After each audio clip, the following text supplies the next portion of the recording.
So, since librarians are teachers too, we lesson plan and set goals on what we hope our audience, be it students, staff, or parents, will learn from the lesson at hand. So, tonight's learning outcomes and the fun way to remember it is that at the conclusion of this lesson, the learners, that's you, will be able to see the library in 3D.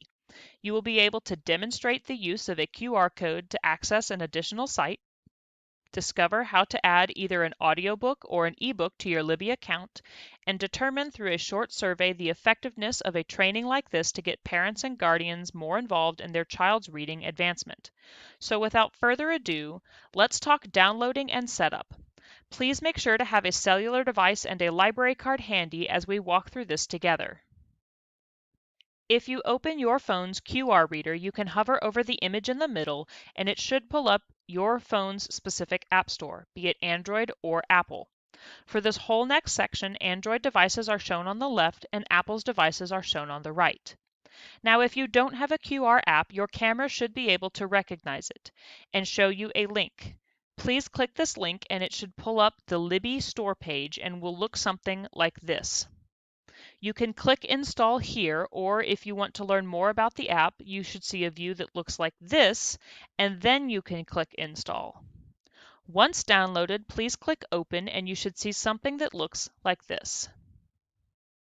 This is where you will need your library card. If you don't have it yet, you can still participate. It just means that we can't help you fully set up your account tonight. A copy of this presentation will be available for you to walk through at a later date.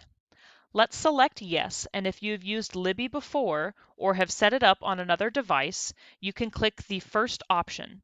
If not, we will find your library by clicking I'll search for a library. When prompted, please enter your zip code and click on the library that works for you. It's probably the same one that you got your library card at. If you don't have a card or are struggling with finding a set library, you might get a message like this. We are going to pretend like we all used our local public library and skip this step. If your library is part of a larger collection, you might see this and can select a specific library. After selecting your library, it will ask you to enter your card's number. Go ahead and enter your library card number here.